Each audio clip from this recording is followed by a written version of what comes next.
আমন্ত্রণে এখানে আসবার জন্য ধন্যবাদ জানাচ্ছি। আপনারা জানেন যে ভারতের নির্বাচন কমিশন আমাদের দেশের কয়েকটি রাজ্য বিধানসভার শূন্য আসনের উপনির্বাচনের সঙ্গে ত্রিপুরায় 2টি শূন্য আসন, 20 বক্সনগর, 23 ধনপুর, এই 2টি নির্বাচন ক্ষেত্রেও নির্বাচনের কর্মসূচি ঘোষণা করেছে এবং সেই নির্বাচনে উপলক্ষে ত্রিপুরার 2টি আসনে বক্সনগর এবং ধনপুর, এই 2টি আসনে আমরা বামফ্রন্ট প্রতিদ্বন্দ্বিতা করব।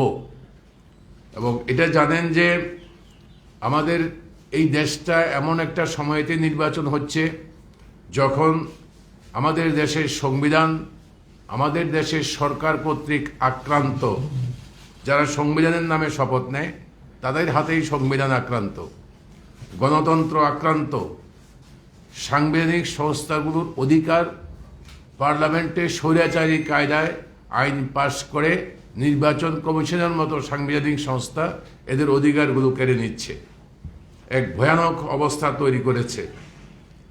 হিন্দু মৌলবাদী শক্তি এবং কর্পোরেট সংস্থাসমূহ দেশের অর্থনৈতিক নীতি পরিচালিত করছে। দেশের মানুষের চরম দুর্দশা আজকে এই অবস্থার মধ্যে দাঁড়িয়েছে। এই দেশ দ্রুত একদলীয় স্বৈর শাসনের দিকে ধাবিত হচ্ছে। আমাদের রাজ্যে যেখানে আমরা বিধানসভা 2টি আসনের উপনির্বাচন করব, আমাদের রাজ্যে ডাবল ইঞ্জিনের সরকার চলছে। এখানে গত বিধানসভার 23 মার্চে বিজেপির নেতৃত্বে পরিচালিত সরকার সাধারণ মানুষ সহ বিরোধী রাজনৈতিক দলের কণ্ঠ রোধ করবার জন্য অত্যন্ত তৎপর। প্রশাসন নীরব দর্শকের ভূমিকায় সারা রাজ্যে ফ্যাসিস্ট সুলভ স্বৈরশাসন চলছে। যেই 2টি আসনে আমরা নির্বাচনের জন্য যাচ্ছি, সেই 2টি আসনে ধনপুরে, বক্সনগরে বিরাট এলাকায় কোনো বিরোধী রাজনৈতিক দলের কর্মসূচি নিষিদ্ধ। এখনো অবধি আমাদের অফিস খুলতে দেওয়া হচ্ছে না। এরকম অবস্থায় আমাদের এই নির্বাচনের মুখোমুখি আমরা দাঁড়িয়েছি। আমরা নির্বাচনের মুখোমুখি ওদের বিরুদ্ধে লড়াই করব। আমরা যখন এই লড়াইয়ের কথা বলছি, এই রাজ্যের সরকার, বিজেপি সরকার, রাজ্য এবং কেন্দ্রের এই 2 সরকারের জনবিরোধী যে সমস্ত নীতি, অর্থনৈতিক নীতি আমাদের রাজ্যে এবং গোটা দেশেও, আমি বিশেষ করে আমাদের রাজ্যের কথা বলবো, কর্মসংস্থান সম্পূর্ণ বন্ধ। কর্মসংস্থান শুধুমাত্র শিক্ষিত ছেলে মেয়েদের জন্য নয়, অর্ধশিক্ষিত বা অল্প শিক্ষিত, গ্রামীণ মজুর, শহরের শ্রমিক, এখানেও কোনো কাজ নেই। কৃষির চরম দুর্দশায় ঠেকেছে। বৃষ্টি হয়নি, এখন যখন বৃষ্টি হচ্ছে তখন বৃষ্টি এক নাগাড়ে চলছে। এখন অনেক জমি, আমি আপনাদেরকে নির্দিষ্ট সংখ্যায় কি করে বলবো বলুন, আমাদের হিসাব হচ্ছে 50% উপরে জমিতে আমাদের প্রধান ফসল আমন, এই আমন ফসল হয়নি।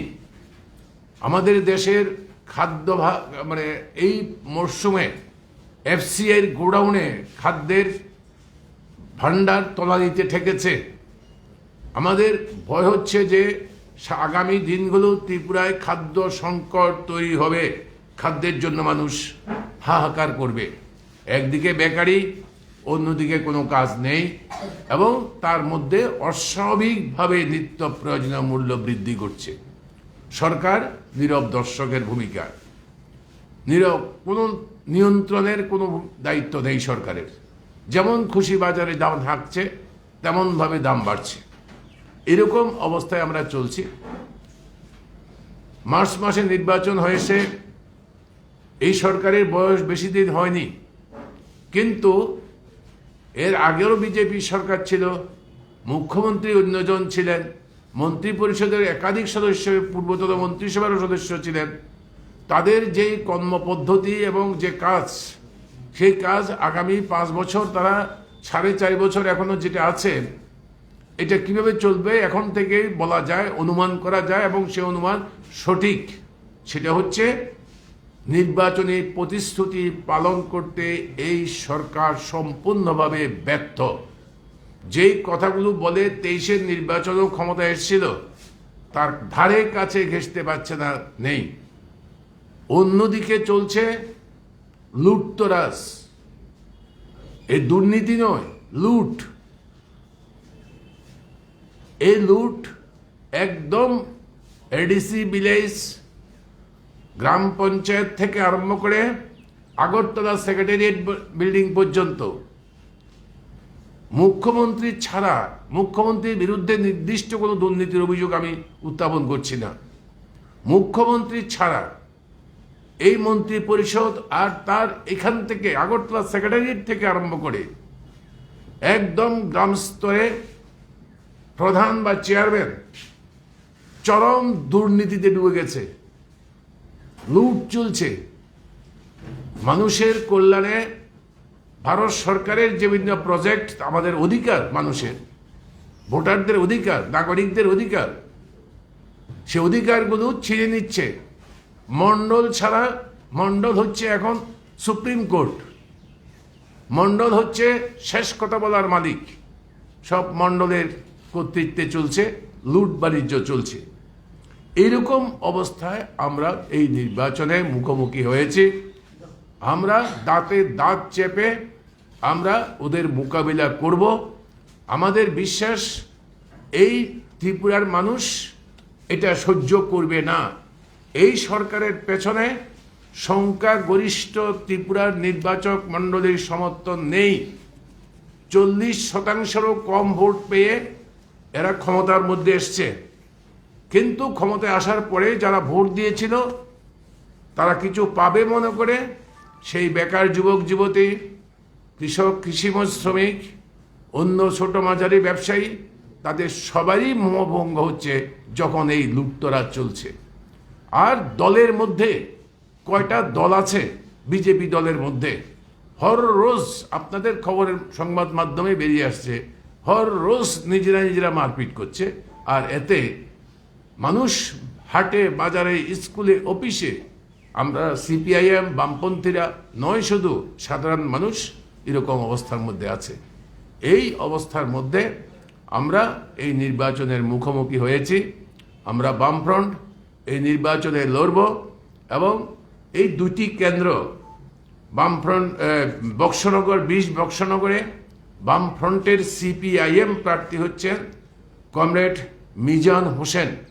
আপনারা জানেন কমরেড মিজান হোসেন হচ্ছে, শুনে থাকবেন হয়তো, যে আমাদের যে প্রয়াত আমাদের যে এমএলএ ছিলেন শামসুল হকের তৃতীয় সন্তান।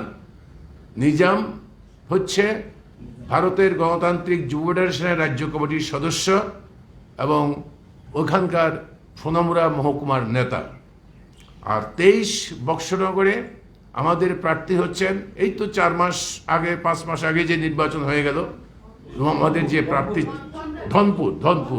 ধনপুর কেন্দ্রে, আমি দুঃখিত, ধনপুর কেন্দ্রে আমাদের প্রার্থী হচ্ছে, ওই তো গত 23-এর নির্বাচনে যিনি প্রার্থী ছিলেন কমরেড কৌশিক চন্দ্র, আমাদের পার্টির নেতা, যার বাবাকে খুন করেছিল এর আগে, অন্য সময়েতে খুন হয়েছিল, সাহসের সঙ্গে গত নির্বাচনে লড়েছে এবং এবারও সেই যুবক সাহসের সঙ্গে লড়বে, এটা প্রত্যাশা করছি।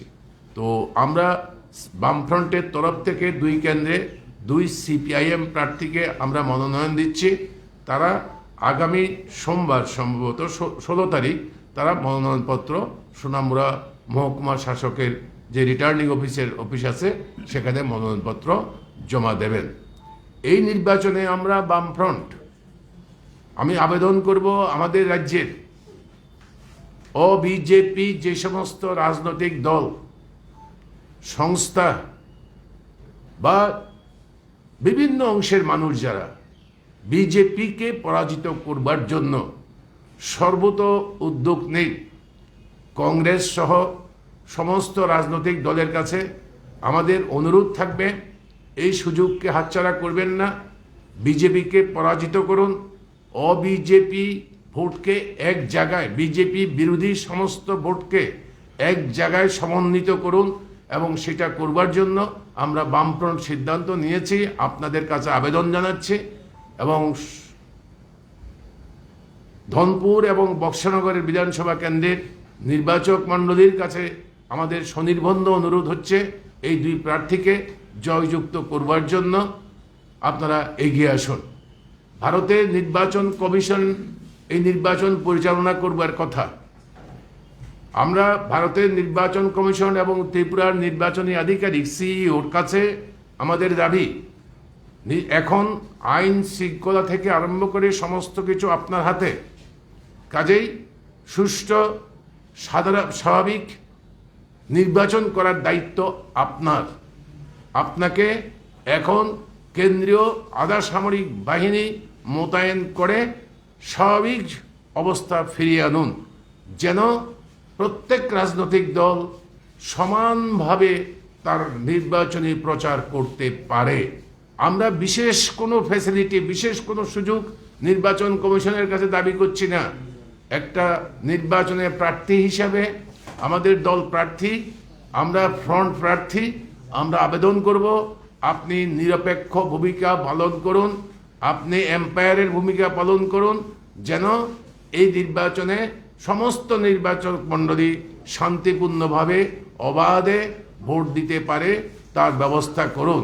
ভোট কেন্দ্রগুলো সুরক্ষিত রাখুন, ভোটারদের নিশ্চিত করুন তারা যেন ভোট কেন্দ্রে আসতে পারে। তার জন্য ভোট কেন্দ্রগুলোকে আপনার ওয়েবকাস্টিংয়ের, সরাসরি ওয়েবকাস্টিংয়ের ব্যবস্থা করুন এবং প্রয়োজনীয় নিরাপত্তা বাহিনী, কেন্দ্রীয় আধা সামরিক বাহিনী নিয়োগ করুন। এই দাবি আমরা একই সঙ্গে ভারতের নির্বাচন কমিশনের কাছেও আমরা করছি। আমাদের পার্টির সম্পাদক সিপিআইএমের আমরা জিতেন চৌধুরী আছেন এবং অন্যরা আছেন, ওনারা এখন বলবেন। নাম বলছি 20 বক্সনগর মিনাজ হোসেন, মিজান MIZAN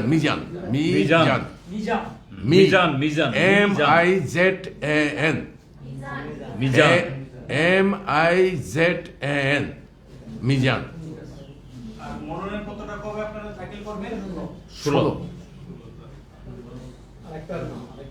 আরেকটা নাম হচ্ছে কৌশিক চন্দ্র।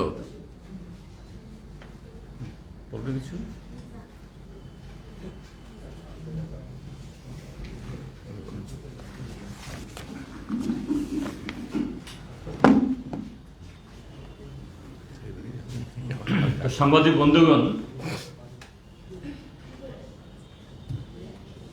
যদিও এটা উপনির্বাচন,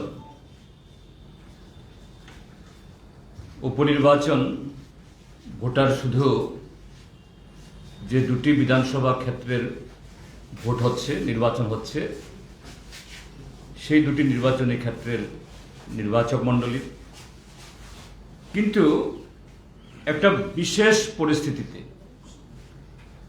সারা দেশে আমাদের সংবিধান বাঁচানোর জন্য, গণতন্ত্রকে রক্ষা করার জন্য একটা অভূতপূর্ব একটা রাজনৈতিক প্রয়াস চলছে, যার মধ্যে শুধু রাজনৈতিক দলগুলো না, তাদের নেতৃত্ব না, এই প্রয়াসে গোটা দেশ ক্রমশ আমাদের দেশের বর্তমান স্বৈরাচারী, একনায়কতন্ত্রী, সংবিধান বিরোধী যে সরকার, তার বিরুদ্ধে সেখানে আওয়াজ তুলতে শুরু করেছে এবং তার বাহ্যিক প্রস্তুতি ইতিমধ্যেই আপনারা লক্ষ্য করছেন। তারই এই যে হাওয়া বা ঢেউ, তার প্রভাব আমাদের ত্রিপুরা রাজ্যের মধ্যেও এটা অত্যন্ত প্রবলভাবে এই প্রভাবটা বইছে। আপনারা দেখেছেন এই নির্বাচন তারিখ ঘোষণার আগে থেকেই ভারতের নির্বাচন কমিশন আমাদের রাজ্যের যে বিরোধী রাজনৈতিক দলগুলো, তার মধ্যে প্রমিনেন্ট শুধু আমরা বামপন্থীরা না, একদিকে কংগ্রেস আরেকদিকে ত্রিপুরা মথা, তারাও নিজেদের নিজস্ব প্ল্যাটফর্ম থেকে বিগত নির্বাচনের যে ফলাফলের অভিজ্ঞতায় যে বিরোধীদের ভোট ভাগ হওয়ার কারণে সংখ্যালঘিষ্ঠ ভোট পেয়েও ভারতীয় জনতা পার্টি সরকার গড়ার এই সুযোগটা তারা পেয়েছে। কিন্তু বিধায়কের সংখ্যায় ভোট ভাগাভাগির কারণে জিততে পেরে সরকার করলেও যত মানুষ দ্বারা তারা প্রত্যাখ্যাত হয়েছেন, এতে শাসক দলের অর্থাৎ ভারতীয় জনতা পার্টির অন্তত এ থেকে শিক্ষা নেওয়ার প্রয়োজন ছিল। কিন্তু ভারতীয় জনতা পার্টি তো সেরকম রাজনৈতিক দল না। আমাদের দেশের এই সংবিধান নির্মাণে, আমাদের দেশের যে আজকের স্বাধীনতা, তার ফসল সুবিধা তারা ভোগ করছেন অমৃতকালের নামে। কিন্তু এই অমৃত আর উচ্চারণে এই দলের কোনো ভূমিকা নেই, ছিল না, কাজেই তাদের দায়বদ্ধতাও নেই।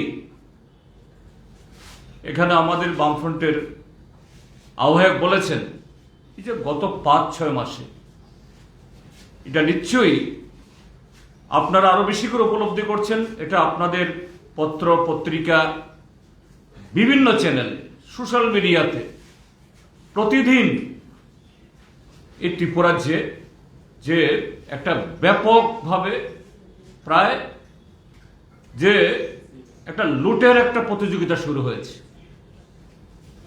তার কারণ একটাই,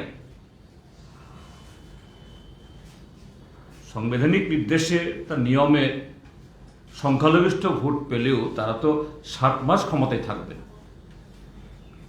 আর আমরা যারা বিরোধী দল, এরকম কোনো বিরোধী দল নেই যে না তোমাদের আগে থেকে ছাড়তে হবে, এ কথা আমরা কখনো বলবো না, এটা আমাদের রীতিও নয়। সাংবিধানিক নিয়মে এসছে, তারা থাকবে। কিন্তু ভারতীয় জনতা পার্টির যে উচ্চ নেতৃত্ব থেকে একেবারে তৃণমূল স্তর অব্দি, যাদেরকে তারা বলেন কার্যকর্তা, দেবতুল্য, পৃষ্ঠা প্রমুখ, প্রাণা প্রমুখ, মূর্ছা, একটা অভূতপূর্ব প্রতিযোগিতা কিভাবে তাড়াতাড়ি ধনী হবেন, অন্যায়ভাবে রেগার টাকা, ভাতার টাকা, অঙ্গনওয়াড়ি কর্মী নিয়োগের ক্ষেত্রেতে পয়সা নেওয়া, তারপরে কন্ট্রাক্টরদের সিন্ডিকেট তৈরি করে সেখানে কাজ আদায় করা, কমিশন নেওয়া, ঘর থেকে যারা বিভিন্ন কিস্তি পাচ্ছেন নানা ধরনের প্রতিবন্ধকতা তৈরি করে তাদেরকে সেই টাকা থেকে তাদের ভাগ দিতে বাধ্য করা। এইভাবে যে ত্রিপুরার যে রেগার কাজ থেকে সেখানে বিদ্যুৎ, শিক্ষা, স্বাস্থ্য, এমনকি বিধায়ক মহোদয় ক্যান্সার রোগীর টাকা এটাও ছাড়তে পারছেন না। অর্থাৎ যে এই যে সারা দেশে যে পরিবর্তন একটা হাওয়া বইছে, এরা উপলব্ধি করতে পারছে খুব ভালোভাবেই যে কটা দিন থাকবে নিশ্চয়তা নেই। কাজে তাড়াতাড়ি আগামী কটা দিন যে থাকবে এটা পয়সা করে বানিয়ে আখের গুছিয়ে নিজেদেরকে একটু শক্তভুক্ত দাঁড় করাবার একটা প্রতিযোগিতা শুরু হয়েছে। তাদের যুবকদের মধ্যে তারা জানে ভারতীয় জনতা পার্টির যারা এই যে তথাকথিত এই মোর্চা, যুব মোর্চার ইয়েরা, তারা ভালোই জানে, যতই চিৎকার করো, যে এই সরকার এরা কোনো চাকরি দেবে না, অর্থাৎ তাদের ভবিষ্যৎ আরো এই ত্রিপুরার যে লাখো লাখো যুবকদের সাথে তাদেরও ভবিষ্যৎ অনিশ্চিত। কাজেই এইভাবেই যে ঘুর পথে অনিয়ম করে এই টাকা পয়সা বানাতে হবে, এরকম প্রতিযোগিতা শুরু হয়েছে। তো এই ঘটনা থেকে আমাদের রাজ্যের রাজনৈতিক দলগুলোর মধ্যে একটা নিজস্ব, এটা মানে যদি কেউ নিজ থেকে নিজেদের অভিজ্ঞতায় যদি কেউ সমৃদ্ধ হয়ে সিদ্ধান্ত গ্রহণ করেন, তার চেয়ে উত্তম, তার চেয়ে নিখুঁত, তার চেয়ে সুদূর প্রসারী, এটা রাজনৈতিক হোক, সামাজিক হোক, অর্থনৈতিক হোক, যে কোনো ক্ষেত্রেতে প্রভাব বিস্তার মানে করতে পারে, এরকম অন্য কোনো ঘটনা নেই। এ থেকেই এই নির্বাচন ঘোষণা হওয়ার পর আপনারা দেখেছেন গতকাল আমাদের সাথে আমরা বামফ্রন্টের তরফ থেকে সিপিআইএম এর 3 জন নেতৃত্ব আমরা ছিলাম, এবং সেখানে জাতীয় কংগ্রেসেরও 3 জন বরিষ্ঠ নেতা এবং ত্রিপুরা মথা দলেরও নেতা এবং ত্রিপুরা বিধানসভার মাননীয় বিরোধী দল নেতা অনিমেষ দেববর্মা মহোদয়, আমরা প্রাথমিকভাবে এটা এই মিটিংটা এমনভাবে হয়েছে, কেউ কাউকে ডাকতে হয়নি, কেউ কাউকে ডাকতেও হয়নি, কেউ কাউকে বলতেও হয়নি। প্রায় স্বতঃস্ফূর্ত একটা তাগিদে এই রাজ্যের মানুষের যে উপলব্ধি, আকাঙ্ক্ষা এবং সারা দেশে যে প্রবাহ, তার মানে তাগিদে গতকাল আমাদের মধ্যে একটা বৈঠক হয়েছে কয়েক ঘন্টা, এবং সেখানে দ্ব্যর্থহীনভাবে সেখানে যারা উপস্থিত তারা বলেছেন যে না, ভারতীয় জনতা পার্টিকে কিছুতেই এই পার পাইয়ে দেওয়া যাবে না, বিরোধী ভোট যাতে ভাগ না হয় তার জন্য সমস্ত প্রকার উদ্যোগ গ্রহণ করতে হবে, এবং রাজ্যে গণতন্ত্র পুনরুদ্ধারে আজকের যে অরাজকতা, এটাকে রোখার জন্য একসাথে চলতে হবে। তো সেই জায়গাতে স্বাভাবিকভাবেই যখন এরকম 3টা দলে আলোচনা হয় এবং নির্বাচনকে সামনে রেখে এই কোন দল প্রতিদ্বন্দ্বিতা করবে, কারা প্রার্থী দেবে আলোচনা হয়েছে। আমরা আমাদের পার্টির থেকে, বামফ্রন্টের তরফ থেকে আমরা বলেছি যে শুধুমাত্র গত বিধানসভা কেন্দ্রের ফলাফলের নিরিখে না,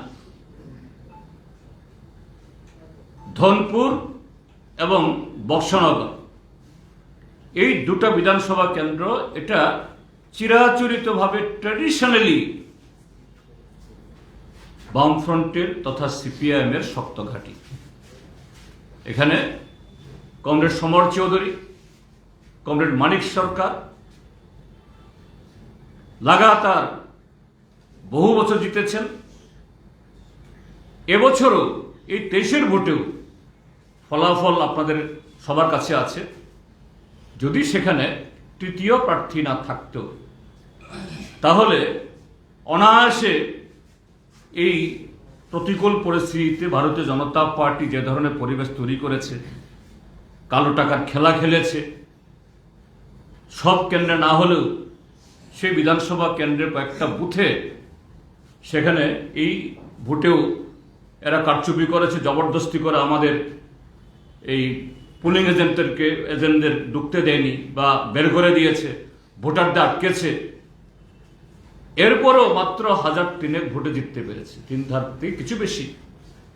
আর তৃতীয় একটা পার্টি, তারা পেয়েছেন 8600 ভোট। যদি এই তৃতীয় প্রার্থী না থাকতো, এই 8600 ভোট বাদ হলে যদি 50-50 করেও যদি বামফ্রন্ট এবং বিজেপির কাছে যেত, তাহলে অনায়াসেই আমাদের ক্যান্ডিডেট এই কৌশিক চন্দ্র 1000-1,500 ভোটে জিততে পারতেন। অর্থাৎ এখানেও যে এই ভোট ভাগাভাগির ফলে বিজেপির প্রার্থী জিতলেও আসলে অঙ্কে তাদের পরাজয় সেখানে ঘটেছে। বক্সনগরও তাই। শুধু 1988 সালে মাঝখানে আমরা একবার হেরেছি, তার আগে এবং তার পরে লাগাতার এই কেন্দ্রেও আমরা জিতে এসেছি এবং ভালো মার্জিনে, এবং এবারও প্রায় 5000 ভোটে আমরা জিতেছি। এবং আমাদের বিজয়ী প্রার্থী তিনি প্রয়াত হয়েছেন। স্বাভাবিকভাবেই মানে ইংরেজিকে বলা হয় মানে লেজিটিমেটলি এখানে যে দলের প্রার্থী ছিল, বিজয়ী ছিল, সেই দলে যে ইয়ে করবে, তা আমরা এই কথাগুলি সেখানে বলেছি। কাজে এদিক থেকে তারাও অন্য কথা বলেননি। তো আজকে এই সাংবাদিক সম্মেলন থেকে তারাও তাদের কথা বলেছেন, আপনাদের কাছে আলাদা আলাদা দেখেছি আছে পত্রপত্রিকাতে, বরঞ্চ আমরা কালকের পরে আমরা বলিনি। তারা দুইটা পার্টি বলেছেন।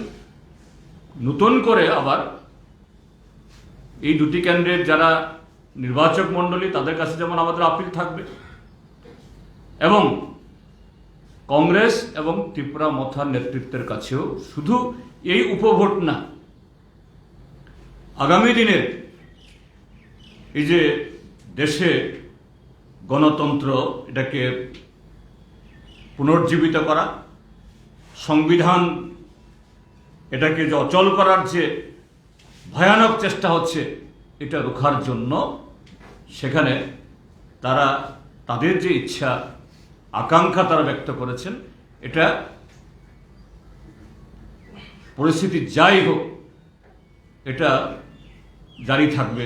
আমরা এটা আশা করি, তাদের কাছেই আপিল করি যে আমরা তো 16 তারিখে আমাদের এই নমিনেশন পত্র আমরা দাখিল করব, প্রচারে নামব, এবং তাদেরকেও রিকোয়েস্ট করব তাদের মতো করে তারাও গণতন্ত্রের স্বার্থে এ রাজ্যকে পুনরায় সেই সঠিকভাবে যাতে চলতে পারে সেই সারণীতে নিয়ে আসার জন্য এই নির্বাচনে তাদের সেই ইতিবাচক ভূমিকা থাকবে, এটা আমরা আশা করি। গতকালকে আপনারা কংগ্রেস এবং ত্রিপুরা মতার সঙ্গে আলোচনা করেছেন।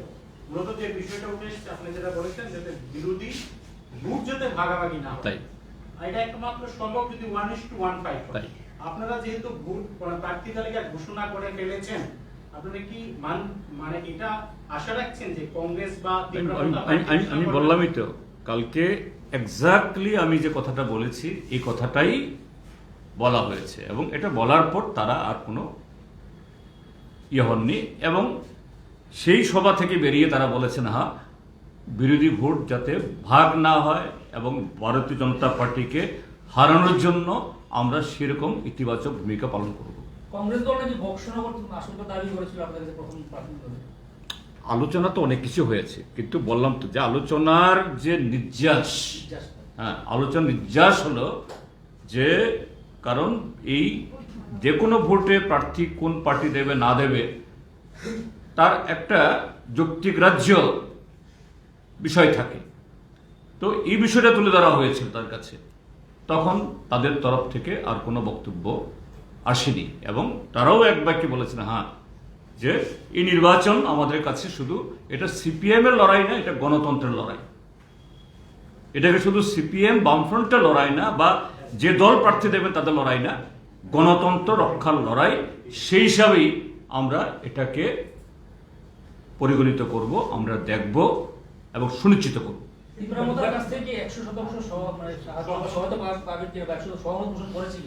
আমি তো 200% আশা করি। বিরোধী দল নেতা কালকে বলেছে যে এই ব্যাপারে দল সিদ্ধান্ত নেবে আগে। এই তো বলছি আমি তো 200% আশা করি, ও তো বলছে 100%। বিধানসভা নির্বাচনের সময় আপনারা অনেক কিছু আশা করেছিলেন, হ্যাঁ এবং অনেক কিছু হয়েছে। তা তো বিধানসভা হয়নি, কিন্তু বিধানসভাতে হয়নি এত কিছু করার পরও কিন্তু আবার কালকে তারাই তো এসছেন না, স্বতঃস্ফূর্ত এসছে। আমি তো বললাম গতকালের মিটিং যা হয়েছে, কিন্তু আমরা কেউ কাউকে প্রায় ডাকাডাকি করিনি। এটা এমন ভাবে হয়েছে, স্বতঃস্ফূর্ত ভাবে হয়েছে। কাজেই বিধানসভাতে হয়নি, কিন্তু অভিজ্ঞতা এবং আপনারা দেখেছেন বিধানসভার পর তাদের নেতৃত্ব, উচ্চ নেতৃত্ব বলেছেন গলতি হো গিয়া, ইসা হোনা নেহি থা।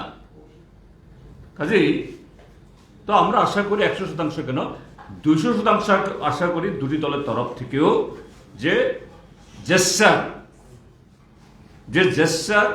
যে এক্সপ্রেশন ইতিমধ্যে হয়েছে, তারা নিশ্চয়ই গণতন্ত্রের স্বার্থে এবং মানুষের যে দাবি এটাকে রক্ষায় তারা তাদের সেই ভূমিকা তারা পালন করবেন।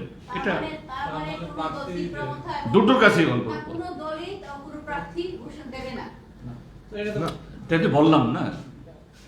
আমরা প্রত্যাশা করছি আমাদেরকে সাপোর্ট করার জন্য, প্রার্থী দেওয়া না, আমাদেরকে সাপোর্ট করো, বিজেপিকে হারাক। Sir, one simple question. Since yesterday after the meeting, they have categorically said that you could not come to one single consensus. All had said that the division of the vote should not Yes. happen. That is the fact. But why this hurry? Why not we could? Because after that they have also said see, one more meeting is required. No, see, I have already explained. Normally, what is our practice of the left? Our practice of the left, the day we finalize our candidature, immediately we declare on the day itself. Maybe in the evening, maybe in the night. That is our practice. So yesterday, from that discussion, the request has come, at least you please wait till tomorrow afternoon. So we have already kept their words. In between that discussion of yesterday, they will also, that is, disseminate it, communicate it to their cadres, to their people, and by this time they have done it. Oh, that has been. Yeah, they have already done it. They have already. Okay, thank you. Thank you.